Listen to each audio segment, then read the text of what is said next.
My name is Caitlin Hennigsen. I work at the Frick Collection. I'm the Associate Museum Educator for Academic Programs, and I'm also writing a dissertation in the history of art and architecture at Harvard University. And I'm Caitlin Mondello, and I was a graduate teaching fellow here at Hunter, and I'm currently at the Graduate Center, also writing a dissertation, and I work on issues of nature and ecology and literature.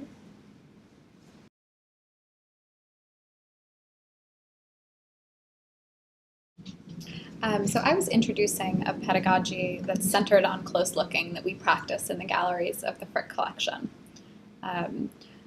We were eager to present this to members of the CUNY community because we have a partnership with CUNY to allow students and faculty to come to the museum for free and to build kind of connections between our academic programs department and what's happening here at the university.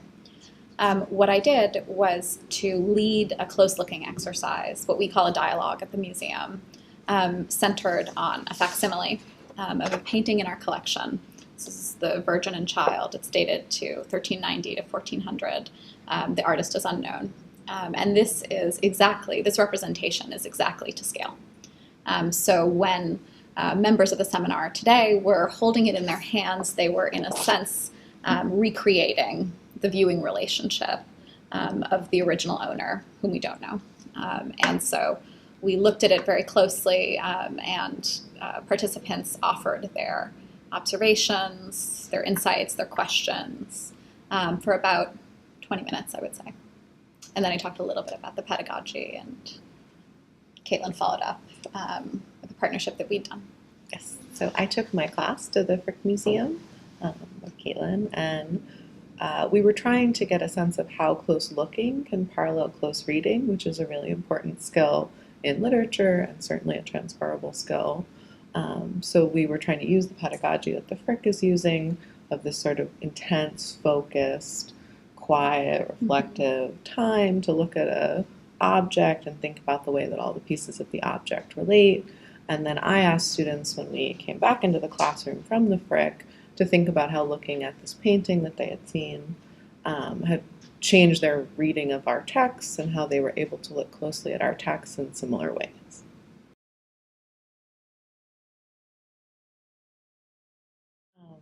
My students were, first of all, really excited to get out of our classroom and into a different space. Also, Hunter's classrooms are a certain kind of space, very institutionalized and gray and fluorescent lights.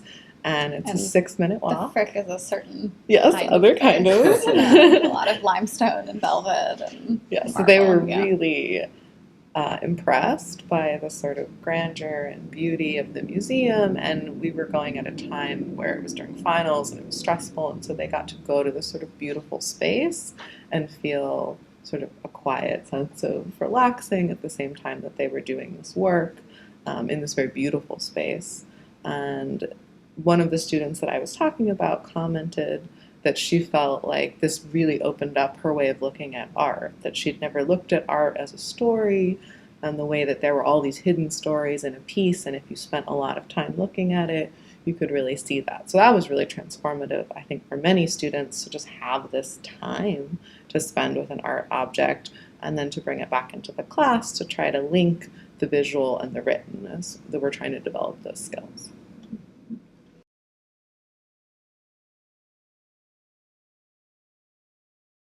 I would say if you can take your students to any museum nearby, the Frick is a 6-minute walk and is very welcoming to CUNY. Obviously, we have art exhibitions here at Hunter. There are other sort of spaces, even the subway, if their students are interested in analyzing visual content. There's plenty of it in New York, and New York is our campus, so there's lots of opportunities, I think, to bring art into the classroom and take students out into the surrounding area. I use a lot of Google Images, even just on a projector. It's not the same, but it does work for students to get that sense of the immense visual array of content that can be looked at if you don't want to leave your class.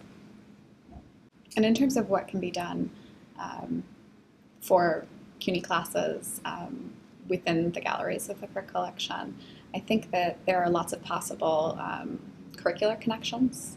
Our collection spans about 1300 to 1900. It's a collection of almost exclusively European art. And I think that as many of our courses in universities and colleges around the city, around the country, try to think critically about the Western canon. The Frick is a good place to deal with those concepts like the masterpiece and the canon, beyond any kind of more obvious curricular connections that we might be able to find. We're also located in a historic house, the former home of the industrialist Henry Clay Frick. So it's quite obviously a museum that is founded on private philanthropy. And I think that means that the Frick is a place that you can come if you're interested in thinking about the relationship between, for example, culture and money, art, and the United States. This collection was founded at a time when there was a perceived cultural deficit between the United States and Europe. It was founded to address that deficit, perceived deficit. And so I think that there's quite a lot to consider in terms of the Frick as a site within the history, both of New York City and the United States, but also to think about what an art museum is, how it comes to be, and what it is in our culture now.